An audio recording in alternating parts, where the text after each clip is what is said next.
Ladies and gentlemen, it is now my singular pleasure to invite Mr. Sanjeev Sanyal, Secretary to the Government of India and member of the Economic Advisory Council to the Prime Minister of India, to enlighten us through a special address that would mark an essential high point in our three-day voyage. Please join me in welcoming Mr. Sanyal as he comes upon stage. He is being accompanied by Chairman NMF and DG NMF. Please give him a big hand, ladies and gentlemen.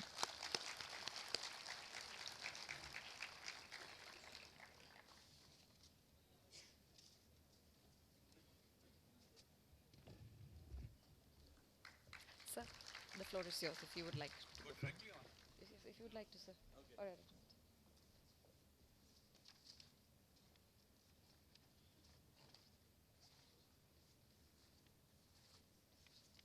Mr. Sanjeev Sanyal, a contemporary authority on matters maritime today, particularly when it comes to maritime consciousness in India, is an essential voice in our nation.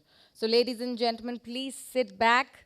I'm sure we're all pretty excited to hear him. I now invite Mr. Sanjeev Sanyal. Sir, the floor is yours.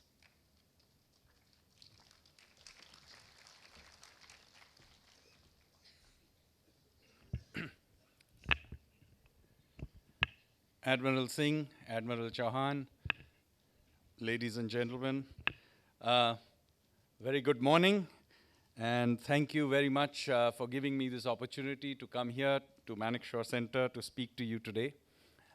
This has been the last 10 days odd have been a very maritime 10 days for me. I first was in Karwar for several days training on INSV Kondinya, something I will talk to you about shortly. Then I went to Mumbai, and we have the National Maritime Week there, so there were events, and then ORF had organized Sagar Manthan as well. So there were a large number of events, and now I am here on something even more maritime. So I am already on the oceans in a sense for this particular week. But I think more seriously, what we are witnessing is a particularly important turn in our relationship with the oceans. And I think, therefore, something like the Indo-Pacific Regional Dialogue comes at a very pertinent time, because for a very, very long time, we Indians suffered from a strange kind of sea blindness. So although we are the only country in the world which actually has an ocean named after us, and although we have a history, a maritime history going back at least to the Bronze Age, 4,000 or 5,000 years back, somehow till very recently, and I would say just last 2-3 years, maritime issues did not really crop up into our consciousness in any very big way.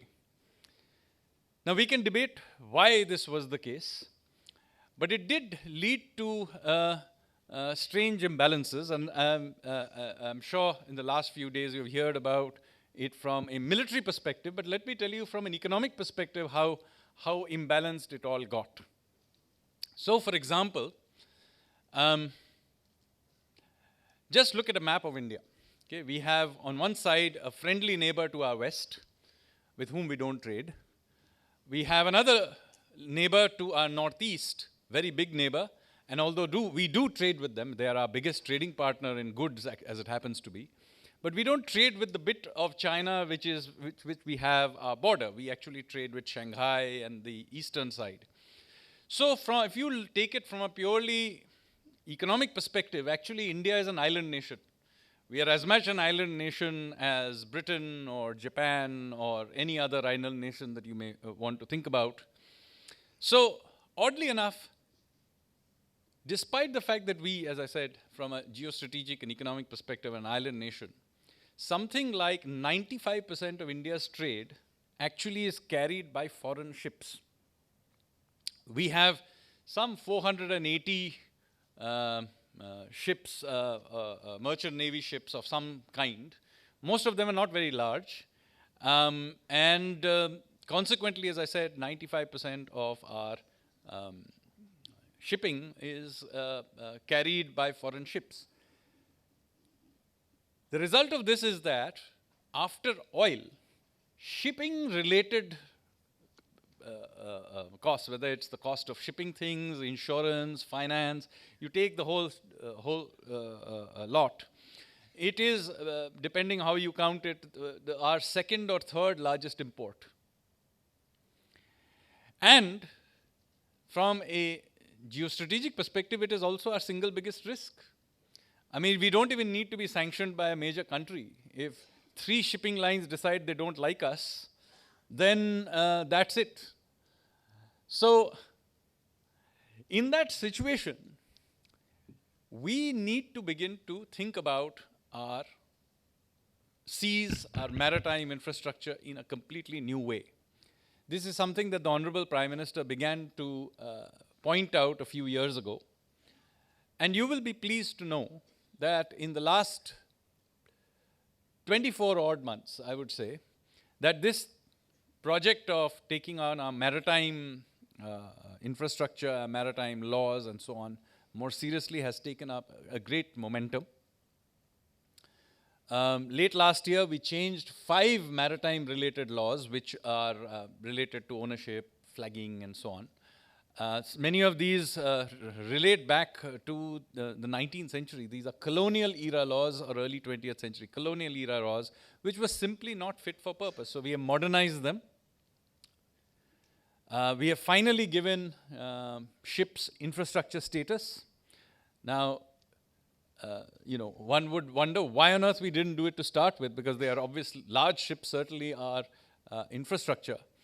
But it required quite a lot of effort to finally get through the idea that, look, ultimately shipping or merchant shipping is really about finance. Running a ship actually in some ways is a trivial activity. The real action is that it's a race between the revenue stream of an asset that lasts some 30, 35 years and the cost of financing and insurance. That's basically the race. And in that race, if we are not even counting it as infrastructure, then how are you going to have ship ownership, shipbuilding, etc., if you're going to have to finance it in 5-year blocks? You just won't have a shipping fleet, which is what happened to us. So again, we have now given ships infrastructure status. I know there's some debate about whether or not somewhat smaller ships should also be given if they are, not pleasure yachts, of course, but things that are dredging ships, etc., are also infrastructure. And, we'll look at those issues. But at least the big ships by tonnage are now going to be considered infrastructure. So easing a big financing bottleneck. As some of you may have heard, we have now put in place a 70,000 crore package for shipbuilding. We are building a brand new port in Vadhavan, just north of Mumbai. And the idea is that by the end of this decade, it will become larger than all our current ports put together. And of course, we have done other things as well. We are looking at developing a transshipment port in the Andamans, which is finally taking some momentum. You are seeing, of course, Karwar, our naval base there, is now, gained a lot of momentum, and a lot of the infrastructure there is coming together. So a lot of maritime-related things are really getting done. But the biggest change, I would say, from which really these changes really draw from, the change there is that we have begun to take ourselves seriously as a maritime nation. So in many ways, it required a change in mindset. And I'll tell you how it was. About a year ago, ORF organizes this thing called Sagar Manthan, which I just came from that yesterday. But the first edition of that had happened last year. And in that, I had stated that India has an ambition in the next decade or so, we will emerge as the 4th largest shipbuilding country in the world. China is, of course, very, very big. 60% of all the ships in the world are now currently produced there. After that, Korea and Japan. And between them, they produce basically 95% of all the world ships. Everybody else combined produces 5% of the world's ships. And I stated that, look, we can reasonably attempt to become a fourth and then over time maybe go up the ladder, but certainly a fourth largest shipbuilding country in the world. And I could see the smirks on the faces of a lot of people in the audience because they simply didn't believe we could do it. But just a year later, I met many people who had attended it last year. Many of them were actually from foreign delegations from Korea, Japan, Norway, and so on. And they told me that, they are already in 12 months begun to take us seriously as a shipbuilding hub. Major French line has just given a $300 million order for 6 ships to Cochin Shipyard. Several Norwegian lines have given, I think, 13, 14 large ship orders to different shipyards. So suddenly from being essentially nowhere, we have begun to, play a part. In fact, as I said, just 18 months ago, many of our shipyards were, dying for orders. There were, places like Pipavav were basically flagging. And now I'm told that everybody has got order books filled to a 4-5 year order, this thing. In fact, their problem now is taking more orders when don't have capacity. Happened in a very short period of time. So why are we able to do this? And the reason for this is actually a change in mindset. So I'm going to talk a little bit about how to build and the effort that is now going into building a maritime mindset. Because you see, if you have a landlocked view, then who are your neighbors? Then it becomes, you'll have Pakistan or Myanmar or China. These are our neighbors. But if you have a maritime view, then our neighbors are totally different. They're Australia and Indonesia and Singapore and Kenya and Oman and the UAE. This gives you a very different view of history and of the world. But for reasons that we can debate, our maritime history, our maritime understanding of ourselves as a maritime country was somehow completely missing in our conversations as a country. And I'll give you the example of our textbooks. Growing up in India, actually, and by the way, I grew up in Kolkata, so it's actually a port city. You will be surprised to know that I was entirely unaware of the maritime history of this country. It's only when I grew up and began to live in Singapore, which by the way is called Singhapura, actually that's where Singapore comes from, that I began to explore Indian maritime history, and I was surprised. In fact, it never occurred to me, although it's obvious, that there is a whole country named after India, right next door to Singapore. It's called Indonesia. Their currency is the rupiah, named after the rupee, and in fact, they have the correct pronunciation. They're a Muslim majority country, but their national symbol is the Garuda, Vishnu's Garuda. So they're very proud of their participation in Indic civilizational experience. The largest Hindu temple in the world is not in India, it's in faraway Cambodia, Angkor Wat, and so on and so forth. There is a lot of this, and yet growing up in India, I was completely unaware of this, and I would say most Indians would have been unaware of this till very recently. So I personally took it upon myself to do something about it, and some of you may have read my book, Ocean of Churn, which kind of writes about this history. Then, more recently, I have been working on the textbooks themselves, and some of you may know I have been a part of a team that has been rewriting the social science, history, and economics textbooks. And now you will see a lot of maritime issues being put into this. And now, even more recently, I've been part of a project to build a 4th, 5th century ship. So this was really, you can do as much, write the textbooks, write books, etc. But in the end, what really captures the imagination of the next generation, I thought, would be to actually build one of these ancient ships, sail it, and demonstrate what it was, visually demonstrate what it was. So, few years ago, when I was actually doing the research for the Ocean of Churn, I, of course, wrote extensively about the kinds of ships that we used to sail in ancient times, and I talked about how they were not nailed together but stitched together. So I had collected some material, but at some point in time, maybe during COVID or thereabouts, I said, why don't we try and research and see if we can build one of these ships? So the question then arose, which ship do we have enough information on that we can try and build one of these things? So there is some information, of course, that Indians in the Bronze Age, that's 4,000-5,000 years ago, used to sail from Dholavira and Lothal and so on off to the Middle East. But we don't actually know what those ships look like. We have images of river boats, and I know some historians try to argue that those were the ships, boats that were taken to the Middle East. But since I am in a maritime environment, I can tell you that it's pretty obvious just by looking at something whether something is a river or an ocean-going vessel. It doesn't require great genius to work it out. And all the imagery that we have from the Harappan period are clearly river boats. They are not ocean-going vessels. So I kept digging, and then I found the following. There are Satvahana period coins, which is between 200 BC to 200 AD, which do show two-masted ships. There is a painting in Ajanta, which Prime Minister yesterday mentioned in his speech in Mumbai, which clearly shows a three-masted ship. And all of these, by the way, clearly show that they're ocean-going vessels. You can tell that from the draft and and so on.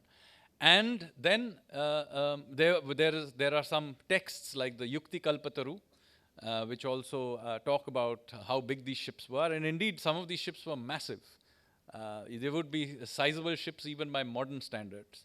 And then there are descriptions by foreign travelers who came to the Indian Ocean world and left these descriptions. So triangulating all of this, so during the COVID period, I began to put together a design of what could be a possible ship.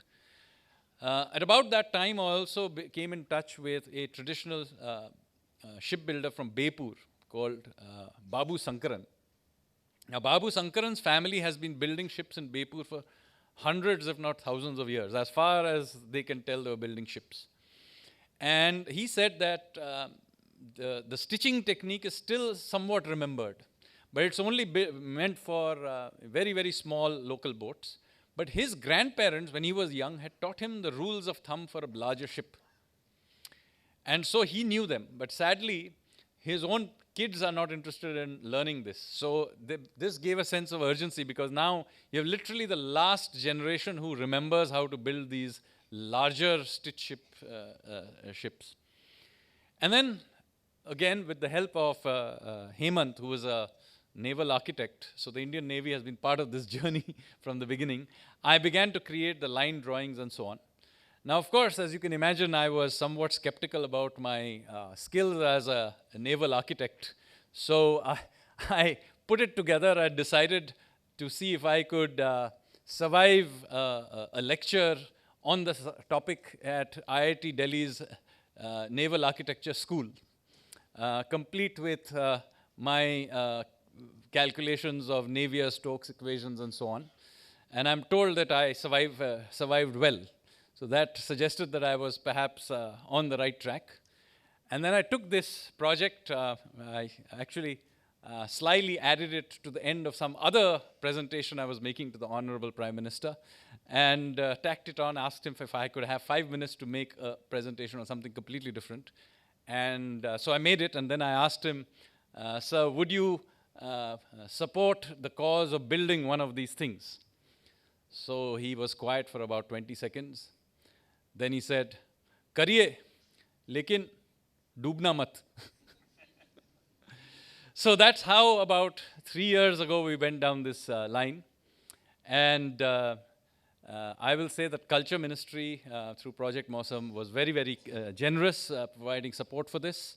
I obviously needed a partner the Culture Ministry provided the financing, but of course I needed a partner that actually knew something about sailing ships.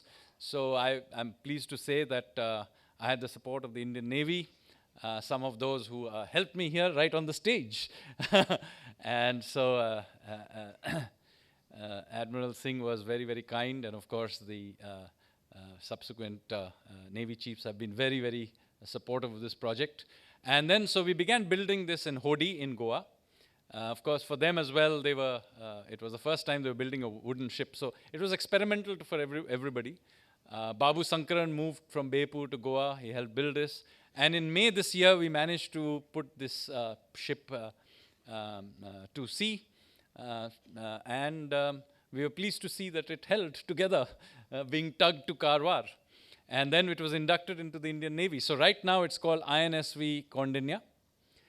It is named after the very first Indian mariner that we know of by name. So Kaundinya was an Indian mariner some 2,000 odd years ago who sailed to the Mekong Delta, what is now southern Vietnam and Cambodia. He then married a local girl, a warrior princess called Soma, and set up a dynasty, the first Hindu kingdom in Southeast Asia, called Funan. So we thought that in his memory, we will name it. And then, of course, we had to keep it sort of hidden away for a little while from the monsoons. But in the last 1 month, we have taken it out sailing, and you'll be pleased to know that for something that nobody has sailed for hundreds of years, the Navy crew has been able to handle it beautifully. The ship has behaved very well out at sea. So now, as I said, I was in Karwar learning the ropes, literally. And now the plan is that in December, we will attempt to sail it to Oman. That's a 2 to 3 week crossing. And assuming that that goes well, both in and out, then next year, we will attempt to do something more ambitious, which is to sail it from Odisha, or what was historically called Kalinga, out to the island of Bali in Indonesia. Now that is a much more ambitious 3-month voyage, but that used to be a very important sea route called, and literally even today there's a festival in Odisha called Bali Jatra, which literally means the voyage to Bali. So we intend to recreate it, that voyage. So why go through all of this? The idea then is basically, literally, physically embody the adventurous spirit, the maritime spirit that we have had for thousands of years, but somehow sadly forgotten. And so after these voyages are done, of course we are going documenting all of this, and hopefully will become a documentary. This ship will then be taken to Lothal and be displayed in the Maritime Museum that we are building at Lothal. So for those who don't know, Lothal is a Harappan site, about 4,000 or 5,000 years old. It has a dry docks from that period, and warehouses and so on. So a fairly large museum is being constructed there under the leadership of archaeologist Vasant Shinde. And I met him yesterday, so it's coming together. So this ship will be there. But there is some ideas of maybe being able to build other ships, probably the Angre era Maratha ships as well. Maybe some of those can be built.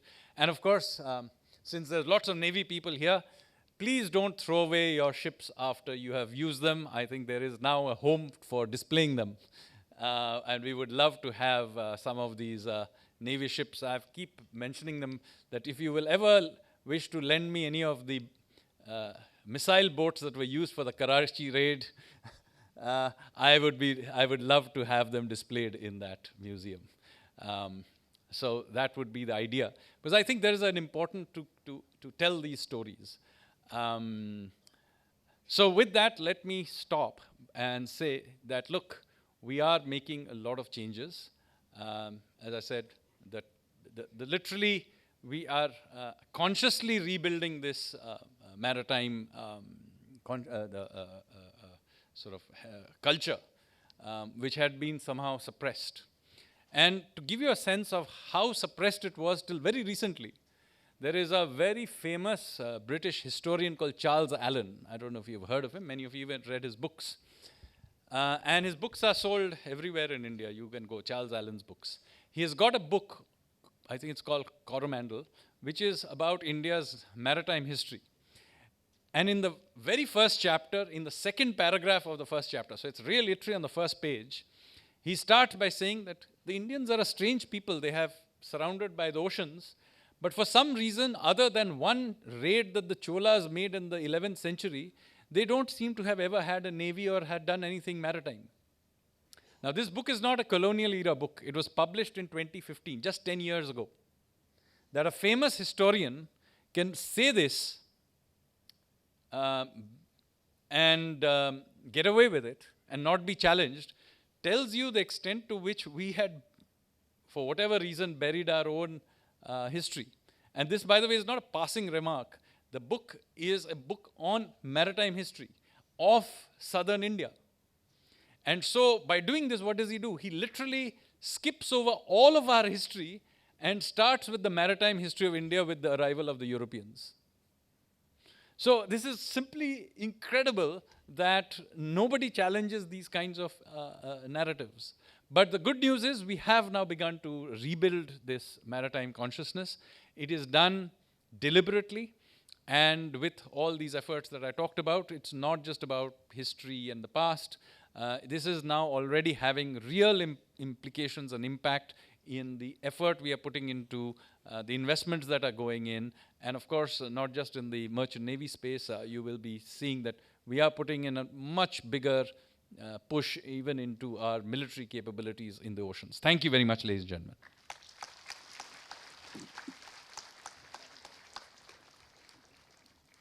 Thank you very much, Mr. Sanyal. Your address has lent all of us a fresh perspective, a maritime perspective, which is quite desperately needed in the present times. I'm sure the audience is equally eager to ask a few questions. With that, I hand over the proceedings to Admiral Chauhan. We will open the floor for a brief audience interaction. Thank you very much. Let me echo what the thoughts in your minds about saying how grateful we are to Mr. Sanyal, not only for the eloquence which he brings to bear on the subject, but the passion that he brings to bear. And he embodies in many ways that one famous pithy statement that he who says it cannot be done should never interrupt he who is doing it. And so I'm very pleased that we have with us a gentleman who actually is doing the doing rather than simply talking about doing the doing. I also have one other comment to make before opening the subject to your own interactions, and that is to say that, you know, this business of we being an island nation with, for the geographical issues that were already covered, we for many years have been an island nation with no islanders in it.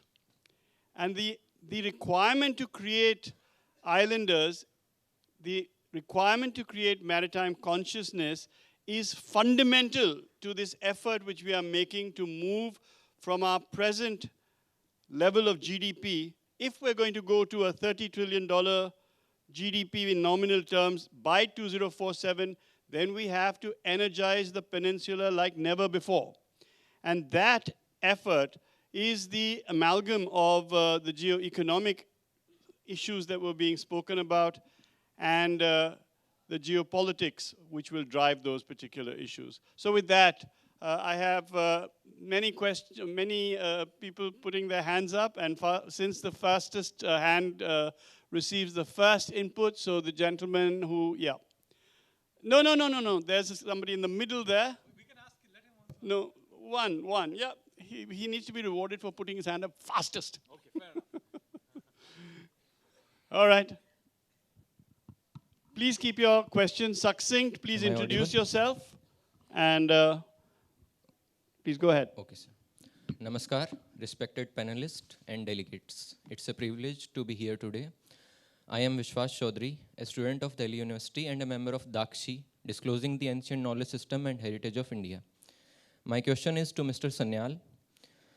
Since ancient times, the ocean has been a witness to India's civilizational connect from the maritime expedition of the Cholas to the trade wisdom recorded in Kautilya's Arthashastra. In today's context, how can these historical insights and indigenous knowledge systems be reinterpreted to build resilient maritime capacities enhance supply chain autonomy, and shape an Indo-Pacific framework aligned with Atmanirbhar Bharat and India's vision of becoming a leading maritime power. Thank you. Well, hello. Yeah, can you hear me? So, So, I mean, was basically the core of what I was trying to state. But I do want to make one correction. Everybody, when we discuss our discuss the Cholas when we talk about our maritime past, I would like to point out that the Cholas were very late to the scene. It's only 1,000 years ago that they were doing these great voyages, whereas India has a much, much older maritime history going back, as I said, to the Harappan period. And by the time the Cholas appeared on the scene, the trade routes that they were using were very well established for centuries, if not millennia. Even if you are taking, the area of Tamil Nadu coast, Coromandel coast into account, the Pallavas had been there before the Cholas, and the Pallavas, in fact, had already, in fact, many of the influences in Southeast Asia come from the Pallava period, which predates them by several centuries. So I think you do a disservice by, limiting yourself, first of all, since you are from the Indian knowledge system background, please update yourself to the fact that, the Cholas are actually very late to the scene. And of course, the idea here is to build up this consciousness, and the building of the ship that I'm talking about is to build up an understanding of our history that is maritime. That's the idea. The idea behind building the stitch ship is not to revive stitching as a way of building ships. That's not my purpose at all. But to build up a culture and an understanding of our history that is maritime, which presumably, my idea was to suggest that that shift has already led to, policy changes, legal changes that are having real effects already on our maritime sector. Would you like to take a couple of questions in one go? We'll take that one, yeah? Yes. Give it to the gentleman you gave it to earlier. Rishi. Thank you very much, Chair, sir. And my name is Atri. I'm the head of research with the think tank. Question to Mr. Sanyal. You talk about the reforms being undertaken in terms of the maritime sector and legislation. But would it not be right to say that the underlying basis for this was in the 2007 Maritime Doctrine and the 2009 Maritime Security Strategy, revised in 2015 and 2016, which created the underlying base? And also many scholarly works, including the writings of Vice Admiral Chauhan, which perhaps form the basis for much of maritime consciousness. Thank you.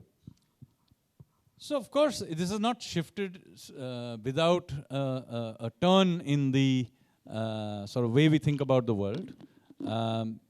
If you go back to the 50s and 60s, etc., there were also advocates for change. It's not like they weren't. We did have shipping lines even then.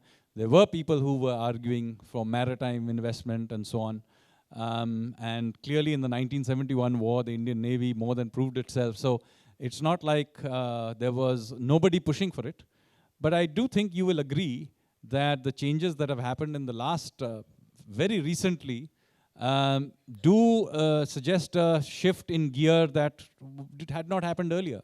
And I would say that we can give a lot of that credit, by the way, to the Honorable Prime Minister, because perhaps for the very first time, we have a Prime Minister who actually comes from a maritime state.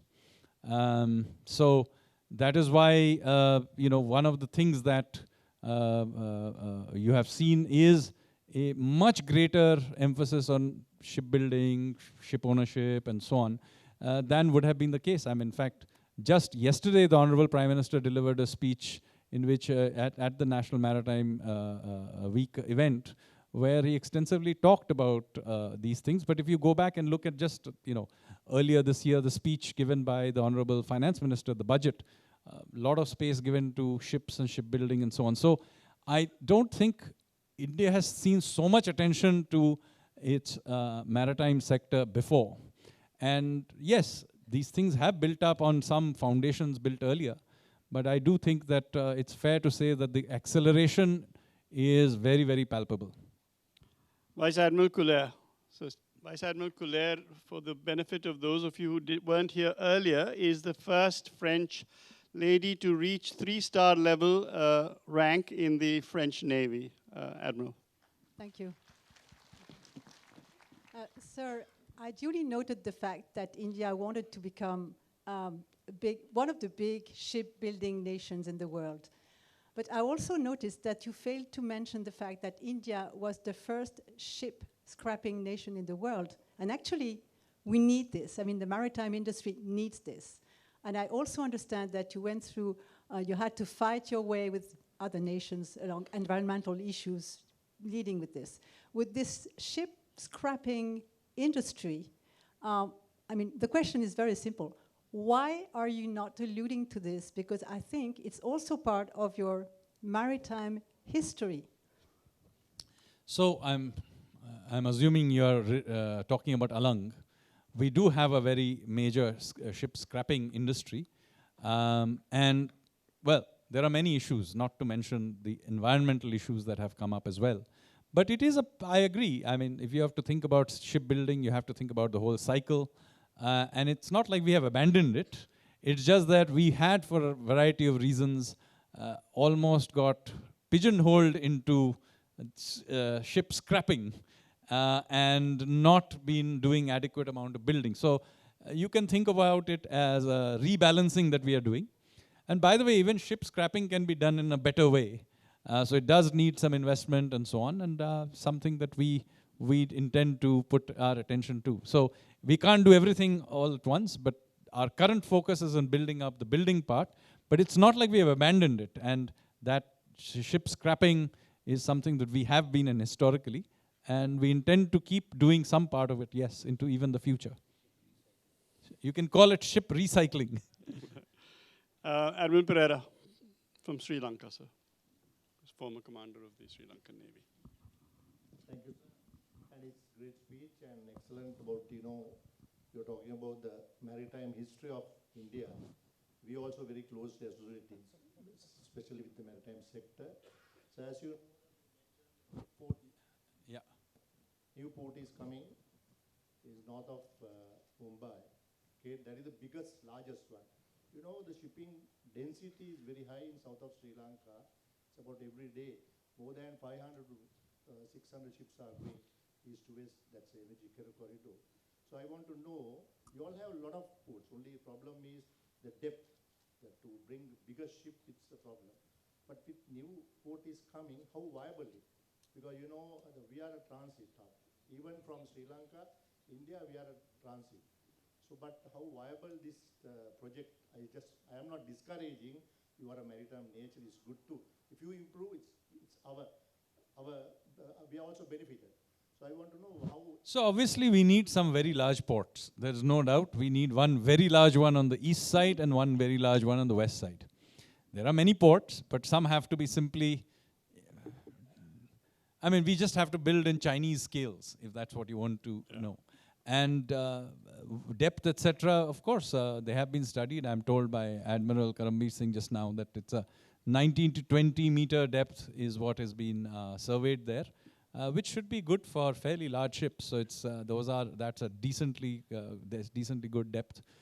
So that is what is being attempted, and we will need to find another similar one on the east side as well. So a country our size does require a significant amount of capability.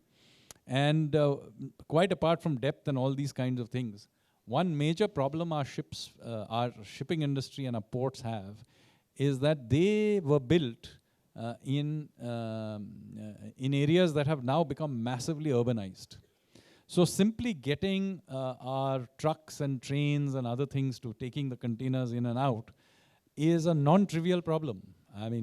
Evacuating stuff from Mumbai or JNPT, etc., is a real headache. It causes traffic jams. So then you have to have rules that they can only evacuate it from 11 at night to 6 in the morning and so on. Not conducive to having a serious shipping industry. So the good thing about having a green field is that you can build it with that kind of capability built in, multimodal already. And of course, it's not far from Mumbai, so many of the things can be shipped up. And we're a large country. We will need many ports, including the ones in our neighboring countries like yours. Thank you. Can we have, yes, ma'am, Benedicta. I'm going to abandon any questions that are coming from the first 3 rows because you have an opportunity subsequently. Hello, my name is Benedicta from ISI, Indonesia. Thank you for the great speech, Mr. Sanyal. I would like to ask, since you highlighted the cultural and historical connections between India and Indonesia, including ancient shipbuilding efforts like the Bali Jatra and modern maritime projects, India is also actually Indonesia's second biggest trade partner after the US. Oh, I didn't know that. Now you know. My question is, how will India leverage these cultural and economical ties with Indonesia to strengthen contemporary maritime collaboration, both commercially and strategically? Thank you. So, well, I was not aware that we were already exploiting it quite well since we are doing so much trade. But, I mean, more seriously, the point is that Indonesia is our neighboring country. From a maritime perspective, you are our neighborhood. We have literally thousands of years of trade with Indonesia. You have lots of resources, natural resources, which we would like to import from you. And you have a sizable market that we would like to export to as well. So it works both ways. It's a partnership that could also extend to other things like defense and other areas as well. And I'm not the expert on that. But main point is that, look, this is a partnership that needs to grow. And for that to happen, we need to work at multiple levels. There is obviously a historical, cultural link, but in the end, it has to work today. And for that, we do have, to build out the political and economic links much more aggressively. Let me say that from the Indian policy side, it is something we are very open to, and we are already exploring it to some extent. But if there are concrete ideas in which we can build on, I'll be very open to them. Well, thank you very much. I know that there are hundreds of questions which are pending in the auditorium, but we have time which is somewhat immutable. And we have a large red screen here saying time's up. So I'm afraid we're going to have to call this particular interaction to a close. And I will hand over the proceedings back to our MC, Ms. Priyasha Dixit, who, by the way, is herself a historian, is a history researcher at the National Maritime Foundation, and would be very happy to interact with you separately, I'm sure. Thank you. Thank you, sir. Thank you very much. Ladies and gentlemen, it is a privilege for me to announce that Mr. Sanyal has consented to release an NMF publication concerning maritime consciousness in India. Entitled Operationalizing Project Mosam, the book is authored by Mr. Suraj Palavalsa, Research Associate at the NMF, whom I'm delighted to invite on stage. Ladies and gentlemen, please give him a big hand as he joins us. This book delves into actionable policy options, regional collaboration, and cultural diplomacy to revive maritime thought in the nation. I now request everybody on stage to kindly do the honors.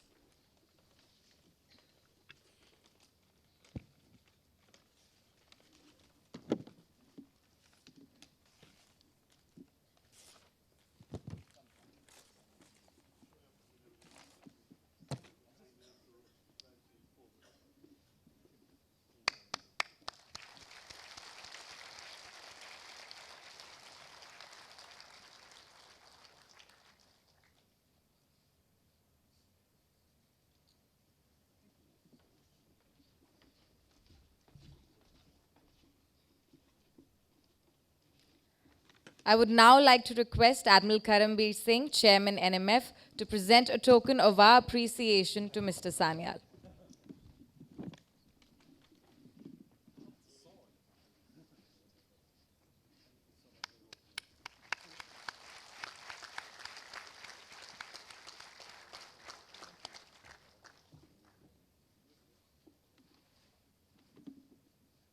And with that, ladies and gentlemen, please join me in thanking Mr. Sanyal once again for his wonderful address as he resumes his seat in the audience.